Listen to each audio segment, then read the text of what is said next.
এছেম্বলিৰ ভিতৰত এজন এমএলএ কেনেকুৱা অত্যাচাৰ কিয় কৰিছে মই মুখ্যমন্ত্ৰীক সুধিছো আৰু মই মাননীয় স্পীকাৰক ক'ব খুজিছো যে তেখেতে মোক প্ৰট'কল লৈ আহিবলৈ কৈছিলে কিন্তু এনেকুৱা অত্যাচাৰ কিয় কৰা হৈছে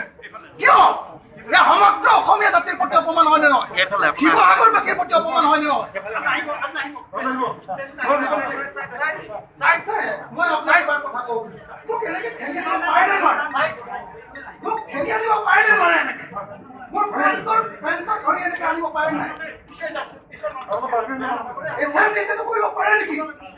ইমান দূৰ যে আপোনালোকে ঠেলি আনিছে যে কি নাম আপোনাৰ কওকচোন আপুনি কিয় ঠেলি আনিছে মোক কি নাম আপোনাৰ নামটো কি মোক এটা কথা কওক যে এজন এমএলএক যদি এছেম্বলি তেনেকৈ অত্যাচাৰ কৰিব পাৰে তেতিয়াহ'লে অসমত কি চলি আছে আজি কভিডত মানুহক গণসজাগতা কৰিব লাগে গণসজাগতা কৰাৰ পৰিৱৰ্তে কি কৰিছে আজি মানুহক পিটিছে পুলিচে এয়া ফেচিবাদ হয়নে নহয় এয়া ফেচিবাদ হয়নে নহয় গণসজাগতা কৰিব লাগে মাছ এৱাৰনেছ আনিব লাগে তাৰ বিপৰীতে পুলিচে মানুহক পিটিছে মোক এছেম্বলিৰ ভিতৰত এনেকুৱা অন্যায় কৰিব পাৰে নেকি একদম এছেম্বলি চলি আছে যদি মোক কেনেকৈ মাৰি ঠেলি আনিছে কেনেকৈ ঠেলি আনিছে